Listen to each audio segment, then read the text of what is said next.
Problem ఏంటంటే ఈ elbow నుండి హ్యాండ్ వరకు పెయిన్ అన్నమాట, వ్రిస్ట్ వరకు.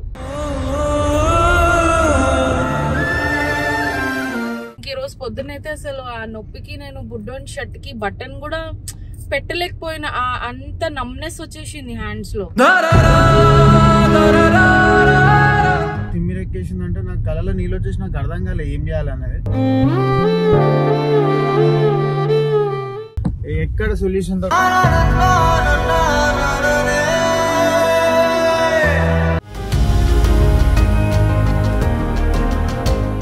చేతులు ఏం పని చేయకుండా ఆగిపోతున్నాయంటే ఇంకా ఇట్లా ఉంది, ఏమంటారు అని.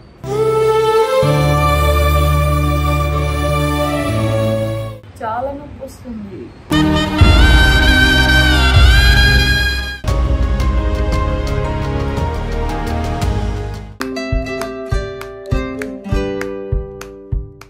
సో ప్రాబ్లం ఏంటంటే ఇట్స్ బీన్ కొన్ని మంత్స్ అనుకుంటా. లైట్గా ఫస్ట్ అయితే వానికి ఫీడింగ్ ఇచ్చేటప్పటి నుండి ఈ ఎల్బో నుండి హ్యాండ్ వరకు పెయిన్ అన్నమాట, వ్రిస్ట్ వరకు. ఇక్కడ నుండి ఈ మోచే నుంచి ఇలా పెయిన్ ఉండింది. సో అప్పుడు ఏంటంటే నేను ఫీడింగ్ పొజిషన్ ఎలాగైతే ఇచ్చానో అది ఫుట్బాల్ పొజిషన్, ఆ పొజిషన్ వల్ల పెయిన్ వచ్చింది అని అప్పుడు చెప్పారు.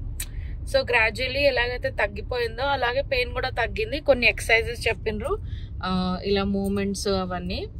సో అది చేస్తే తగ్గింది. ఆ తర్వాత మళ్ళీ ఇట్స్ బీన్ అ మంత్ అనుకుంటా, మళ్ళీ ఈ ఎల్బో పెయిన్ కాదు, ఓన్లీ ఇది మన వ్రిస్ట్ ఉంటది కదా, వ్రిస్ట్ ఏమంటారు అన్న, వ్రిస్ట్, ఇది వాచ్ పెట్టుకునే వ్రిస్ట్, అక్కడ నుండి ఈ 5 ఏళ్ళ వరకు ఒక్కటే నొప్పి. నొప్పి అంటే అది క్రాంప్స్ వస్తున్నాయి, తిమ్మిర్లు వస్తున్నాయి, గుంజుతుంది, అట్లా పెయిన్ ఉంది. అసలు ఆ క్షణం నేను ఇంకా వేరే ఏం పని చేయలేను, అంత ఘోరంగా పెయిన్. లిటరలీ ఆగిపోవాలి. బైక్ నడిపిస్తుంటే బైక్ కూడా నడిపేయలేను, మధ్యలో ఇంకా ఆపేసి వెయిట్ చేస్తున్నా. ఏదైనా పని చేస్తుంటే ఇంక ఈరోజు పొద్దునైతే అసలు ఆ నొప్పికి నేను బుడ్డోని షర్ట్ కి బటన్ కూడా పెట్టలేకపోయినా, అంత నమ్నెస్ వచ్చేసింది హ్యాండ్స్ లో.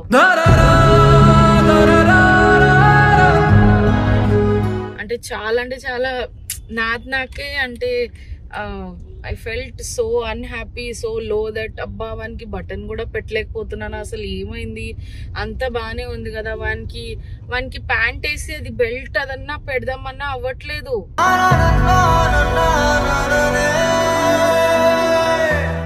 ఏమండి మీరు పెట్టరా అని ఆయనకి ఇచ్చిన. So I want to know what is the reason, అసలు దేని వల్ల అవుతుంది. నేను కొంతమంది చెప్తారు వాటర్ తక్కువ తాగడం వల్ల, డీహైడ్రేషన్ వల్ల కూడా తిమ్మిర్లు వస్తాయని.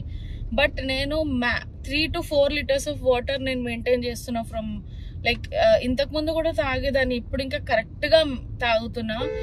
అసలు అంటే వాష్రూమ్ కూడా ప్రాపర్ క్లియర్గా ఉంది, నా బాడీలో వాటర్ కంటెంట్ కరెక్ట్గా ఉంది, ఏం ప్రాబ్లం లేదు. నేను ఏ మెడికేషన్ మీద కూడా లేను, అసలు నో మెడికేషన్ ఎట్ ఆల్, అట్లా ఉందన్నమాట. సో ఐ ఫెల్ట్ నాకు ఇది నేను ఫేస్ చేస్తున్నా కదా, నాలాగా ఉండొచ్చు ఇంకెవరికన్నా, కొంతమంది ఉండొచ్చు ఇలాంటి నమ్నెస్ కానీ తిమ్మిరి రావడం, చేతిలోనే కాకుండా కాళ్ళలో, like anywhere it can come. So అలాంటి ప్రాబ్లం ఎవరికైనా నాలాగా ఉంటే దాని రీజన్ ఏమి ఉండొచ్చు ఏంటో అని నేను కూడా తెలుసుకోనికి వెళ్తున్నా కదా. సో నా వల్ల మీకు కూడా యూస్ఫుల్గా ఉంటుంది అనుకొని ఈ మూమెంట్స్ క్యాప్చర్ చేస్తున్నా. సో ఇప్పుడైతే we're on the way to doctor, and మేము వెళ్ళే ఫిజియో ఇస్ లైక్ మా ఫ్యామిలీకి లైక్ చాలా క్లోజ్ అయినాయి, and he's like a life saviour. నా విశ్వ లైఫ్లో మాత్రము కొన్నిసార్లు నా కాళ్ళు అంటే ఆల్రెడీ లెగ్మెంట్ ఎయిర్స్ అయిపోయి అట్లా ఉన్నాయి, ఇప్పటికీ ఉన్నాయి. బట్ అది ఎక్సర్సైజ్ చేసి దాన్ని స్ట్రెంథనింగ్ చేసుకుంటూ అట్లా మూవ్ అవుతున్నాను అన్నమాట. మామూలుగా ఎక్సర్సైజ్ చెప్తారు అందరూ, గైడెన్స్ ఇస్తూ ఉంటారు, కానీ ప్రాపర్ ఫిజియోస్ ఏం చేస్తారు, ప్రాపర్ డాక్టర్స్ ఏం చేస్తారంటే ఫస్టే సర్జరీస్ లేకపోతే ఆల్టర్నేటివ్స్ చూడరు. దీనికి మనం ఏం చేయగలుగుతాం, దాన్ని ఎలా సేవ్ చేయగలుగుతాము అనేదే చూస్తారు proper doctors. So I'm blessed that I have like doctors like that. And so అదే ధైర్యంతో శ్రద్ధను కూడా తీసుకెళ్తున్నా. నొప్పి ఎందుకు వస్తుందో అర్థమైతలేదు. తను కాదు, నేను చాలా సాడ్ అంటే చాలా సాడ్గా ఫీల్ అయినాయి. వాళ్ళ మార్నింగ్ అంటే రెగ్యులర్గా అంటుంది బండి నడిపినప్పుడులా నొప్పి అవుతుంది, కొంతసేపు అదే పిండి ఎప్పుడైనా తడిపినా అప్పుడప్పుడు నొప్పి అవుతుంది అనుకున్నాం. సరే మొన్ననే బుడ్డోడు పుట్టిండు కదా, దానివల్ల బోన్ వీక్నెస్ అట్లా ఉంటుందేమో అనుకున్నాం. బట్ ఇవాళ మార్నింగ్ అయితే మరి చిన్నోని షర్ట్ బటన్ పెట్టడానికి వస్తలేదు, తిమ్మిరెక్కేసిందంటే నాకు కళ్ళలో నీళ్ళు వచ్చేసి నాకు అర్థం కాలేదు ఏం చేయాలనేది.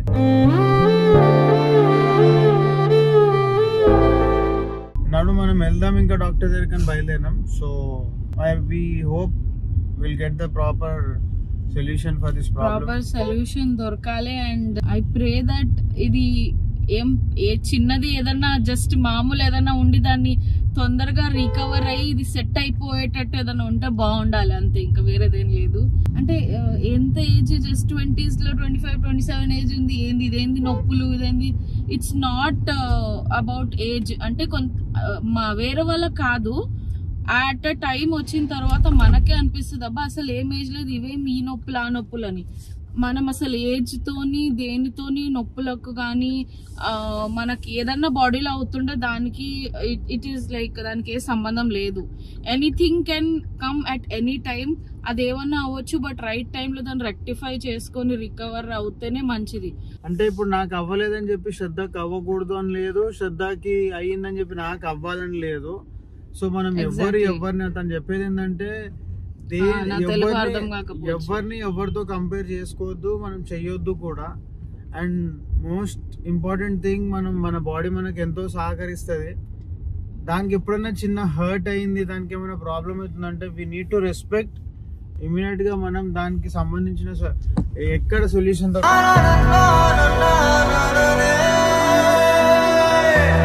అక్కడికి వెళ్ళాలి. చాలాసేపు పట్టుకుంటే వస్తుందా చెయ్యి? వస్తుంది, అసలు ఆగిపోతుంది ఇలా అంతే.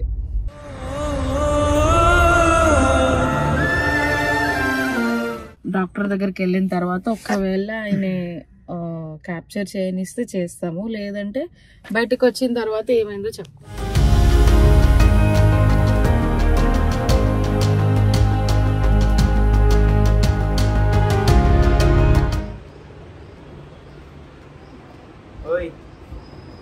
ఏమైనా టెన్షన్ ఉందా?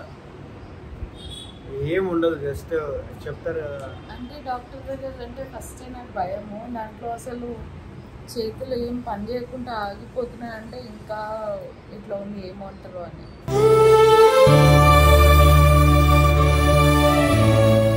నాకు లెగ్మెంట్ టేర్స్ ఉన్నాయి తెలుసు కదా, నేను సర్వైవ్ అవుతున్నానా? సో నువ్వు కూడా సర్వైవ్ అవుతావు, ఏం అంతగానో ఆలోచించే అవసరం లేదు, ఓకేనా? చాలా నొప్పి వస్తుంది.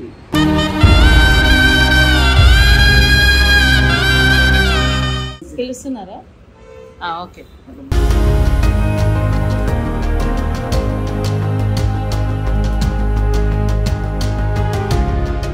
సో ఫస్ట్ లైక్ ఇప్పుడు సెకండ్ బేబీ పుట్టి 8 months అవుతుంది. అప్పుడు అంటే 3.5 months అయినాక ఏంటంటే ఎల్బో నుండి ఇదంతా పెయిన్, అంటే ఈ నరం ఉంటుంది కదా, from your it was paining and all 5 fingers. So అప్పుడు ఒకసారి చూపిస్తే ఏంటంటే టెన్నిస్ ఎల్బో లాగా అనిపిస్తుంది అని అన్నారు. బట్ నథింగ్ మేజర్, గ్రాడ్యువల్లీ తగ్గిపోతుంది. Because I was feeding in football position. So అది తగ్గింది గ్రాడ్యువల్లీ. మళ్ళీ ఇప్పుడు 1 month నుండి ఏంటంటే ఈ పెయిన్ అంత ఏం లేదు, రిస్ట్ నుంచి స్టార్ట్ అయ్యి it's flowing through the fingers. So 1 finger అని కాదు, మొత్తం టింగ్లింగ్ ఉంటుంది. అండ్ క్రాంప్ వస్తే మనకు ఎలాగైతే ఇట్లా ఆగిపోతుంది కదా, లిటరల్లీ క్రాంప్ వచ్చినప్పుడు ఇలా ఫింగర్స్ ఇట్లా వంకర ఎక్కువ ఆగిపోతున్నాయి. ఓకే, ఆ క్రాంప్ వచ్చినప్పుడు అలా అవుతుంది. అండ్ మిగతా టైం ఏంటంటే like if I'm doing anything, ఇప్పుడు బైక్ నడిపిస్తున్నా ఆర్ ఎల్స్ ఎనీథింగ్ నేను కంటిన్యూ చేస్తున్నానంటే మనకు తిమ్మిరి వస్తుంది కదా, లైక్ నమ్నెస్ ఉంటుంది, కంప్లీట్ నమ్నెస్. ఇంకా I cannot do anything, I'm not able to put a shirt button also my kids. అంత సివియర్ నమ్నెస్ వచ్చింది ఈరోజు. అంటే ఈరోజు ఇంకా అసలు తట్టుకోలేకపోయినా, సో అందుకే ఇంకా వచ్చేసిన. So that is what is happening in both the palms. Only for right ఇక్కడే మీకు ప్రాబ్లం. ఇదే ఆల్ 5 fingers.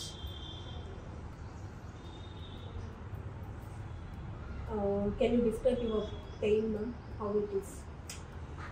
Short pain అంటే మీకు ఏదైనా లాగుతున్నట్టు పోక్ చేస్తున్నట్టు కాదు. మనం ఎక్కువసేపు కింద కాల్ ఫోల్డ్ చేసుకొని కూర్చుంటే మనకు కాళ్ళల్లో తిమ్మిరి వచ్చేసి ఆ టైంలో మనం ఏమని చేయగలమో అది తగ్గే వరకు ఇంకా స్టాగ్నెంట్ అయిపోతాము. సేమ్ అదే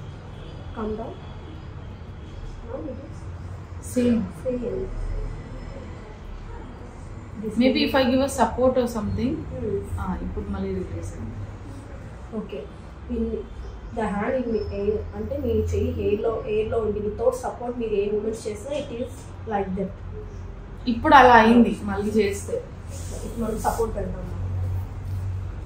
ఓకే, సపోర్ట్లో ఉంది. ఇప్పుడు చేయండి.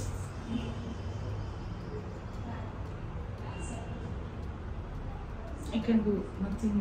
ఏమీ లేదు. సపోర్ట్ లోపు Nothing. సపోర్ట్ ఇట్ ఈస్ వస్తుంది. రిలాక్స్. సో బోత్ హ్యాండ్స్ ఇది హ్యాండ్స్ బోత్ పామ్స్. సో మీరు డెలివరీ టైంలో only right hand left hand రెండు హ్యాండ్స్ ఇచ్చా ఫీడింగ్ రెండు సైడ్స్. కానీ నాకు ఈ హ్యాండ్ కి సలైన్ ఉండే కదా, సో సలైన్ అవుట్ అయినందుకు మళ్ళీ పెట్టారు కదా, పెయిన్ ఉండిందని చెప్పేసి ఫుట్బాల్ పొజిషన్ అలవాటు చేశారు. దానివల్ల ఏంటంటే ఆ ప్రెషర్ పడ్డం స్టార్ట్ అయింది ఇలా ఇక్కడ. కానీ తగ్గిపోయింది గ్రాడ్యువల్లీ, అదేం లేదు, ఓన్లీ పామ్స్లో మాత్రమే ఉంది ఇప్పుడు. సో ఇప్పుడు అసిస్టెంట్ డాక్టర్ వచ్చి అంతా కన్సల్ట్ తీసుకొని వెళ్ళిండ్రు. ఇప్పుడు డాక్టర్ పిలిస్తే వెళ్ళాలి, ఆయన ఏమంటారో చూద్దాము. చాలా అంటే చాలా టెన్స్డ్గా ఉంది, ఎందుకంటే ప్రాబ్లం ఏంటో నాకు కూడా అర్థం అవ్వట్లేదు. So keeping fingers crossed, hope for everything is best. And ఆయన ముందు ఆయనకు కరెక్ట్గా నాకు అయ్యే ప్రాబ్లం తెలిస్తే ఇంకా అంతకంటే ఏమి ఉండదు. నచ్చి నాకైతే కొంచెం బరువుగానే ఉంది, చూద్దాం. సో డాక్టర్ దగ్గరికి వెళ్ళేసి వచ్చాము. డాక్టర్ అయితే లోపల క్యాప్చర్ చేయడానికి అలౌ చేయలేదు, ఎందుకంటే ఆయన ఏమన్నారంటే మీరు వచ్చింది ఫస్ట్ మీ ప్రాబ్లం ఫస్ట్ రెక్టిఫై చేస్తా, కెమెరా షూట్ చేస్తుంటే కాన్షియస్ అయిపోతాం, మళ్ళీ మనం వచ్చిన ప్రాబ్లం ఫస్ట్ రిజాల్వ్ చేయాలి కాబట్టి.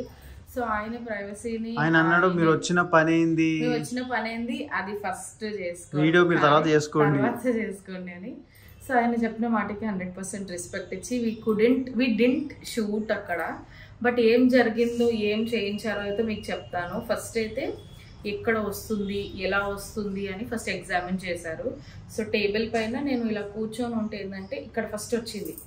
సో వస్తే ఏంటంటే ఇక్కడ ఏదన్నా నరం ఒత్తుకపోయి వస్తుందా అని అనిపించింది. ఆ తర్వాత ఏంటంటే ఈ టేబుల్ నుంచి చేయి తీయమని చెప్పారు, అప్పుడు రిలీజ్ అయిపోయింది. తర్వాత మళ్ళీ 2 చేతులు పెడితే 2 చేతులలో వచ్చేసింది, జిమ్మని వచ్చేసింది మొత్తం ఇట్లా. అప్పుడు కూడా మళ్ళీ 2 చేతులు తీయమంటే తగ్గిపోయింది.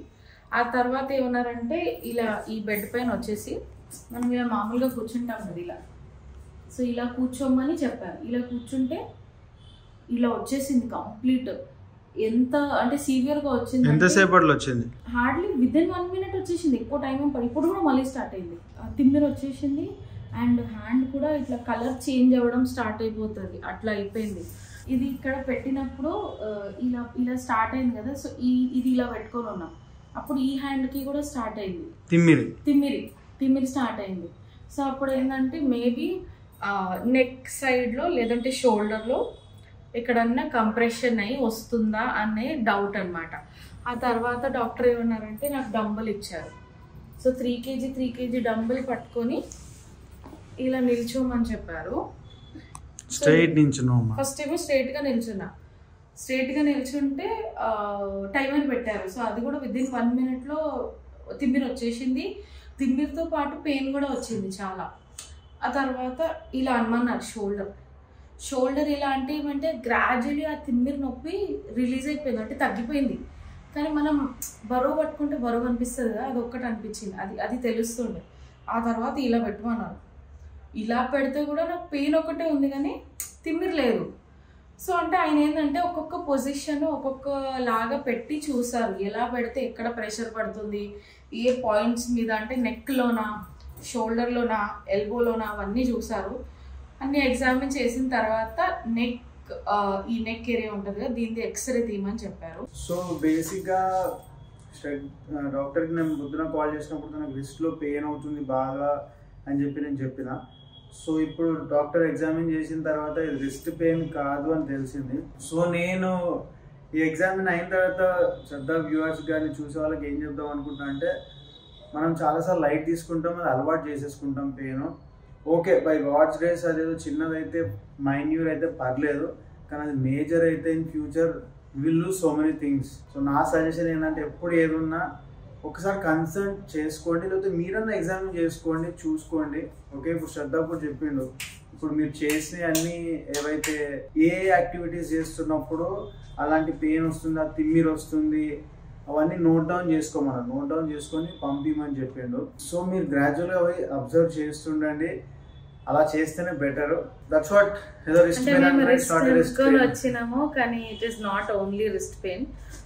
అది ఎగ్జాక్ట్లీ ఏందో మాకు ఎక్స్రే చేసిన తర్వాత తెలుస్తుంది. సో అది కూడా అప్డేట్ వచ్చిన తర్వాత చెప్తాం మీకు. Hope for the best. Nothing will be there. Shraddha will be fine. And just పెయినే ఉండాలని ఏమి ఇంకా ఎక్స్ట్రా ఏమి ఉండకూడదని మనస్ఫూర్తి కోరుకుంటున్నా. ఉండదు కూడా by God's grace. She will be fit and fine అంతే. ఏం చేస్తున్నావు?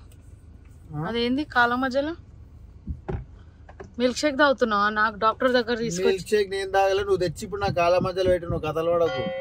కానీ ఎట్లుంది, బాగుందా?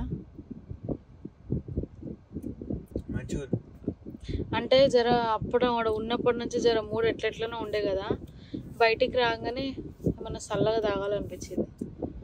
అట్లని చెప్పి తీసుకొచ్చింది, నా కాళ్ళ మధ్యలో పెట్టింది తాగమన్నది. అంటే చూసిరా, తాను కూడా తాగిపించేది ఓన్లీ పెళ్ళాలకి తెలుసు. ఏంటది? మొగోడు ఏమైతే చేయడో ఆయన చేసుడు ఇష్టం ఉండదు. ఆ రోజు చేపిస్తాను మా పిల్లం ఫిక్స్, మా పిల్లం కదా, ఏ పిల్లం అనే ఫిక్స్ అనుకో చేపిస్తుంటే నేను దాగా తెచ్చి పెట్టింది. అదేమన్నా ఏరియేటెడ్ డ్రింక్, దాంట్లో గ్యాస్ ఉందా? ఏం లేదు, పాలే కదా, అయినా బయటదే కదా. అంటే నీకు బర్రెని ఇంట్లో పెంచుకో, మరి ఇంట్లో పెంచుకో, దానికి స్ట్రాబెర్రీలు తినిపి స్ట్రాబెర్రీ మిల్క్ ఇస్తుంది.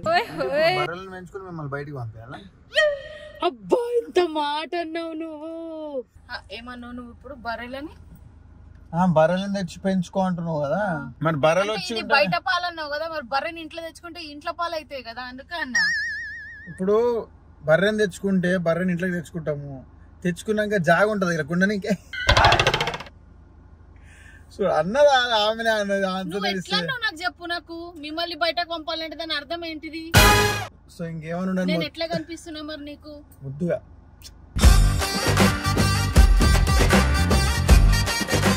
బర్రెలెక్క కనిపిస్తున్నా నేను అన్నా. ఏమన్నా బర్రెని తెచ్చి పెట్టుకుంటా, బర్రెని తెచ్చుకొని పాలు కావాలి అంటే అన్న, నువ్వు ఆవు పాలు తాగవు కదా, మంచి మలై ఉన్న పాలు కావాలి కదా, నీకు బర్రెనే ఇస్తుంది కదా. చూసిరా జుట్టు ఎట్లా వీకింది, ఇంత ఇట్లుంటది మొత్తం. So end of the day, so it may be anything. వచ్చినప్పుడు ఎంతైతే సాడ్ గా కొంచెం ఏదో బాధగా వచ్చినాము, బట్ ఏదో ఎక్స్రే తీయండి, అంత భయపడాల్సిన అవసరం లేదు, ఎక్స్రే అయితే తీయండి అని అన్నారు. ఎక్స్రే తీసినాక భయపడదాం, అప్పటికప్పుడు నవ్వుదాం అని చెప్పి అట్లా. సో భయపడాల్సింది ఏం లేదు, ఎక్స్రే తీద్దాం అండ్ దెన్ ఎట్లా రెక్టిఫై చేస్తాడో చూద్దాము. అండ్ రెక్టిఫై అంటే తీసినాక రెక్టిఫై చేస్తారు కదా, అంటే అప్పుడు ఏమైందని కూడా అది కూడా మీతో షేర్ చేస్తా. సో మొత్తానికి ఈ రోజు ఇదన్నమాట.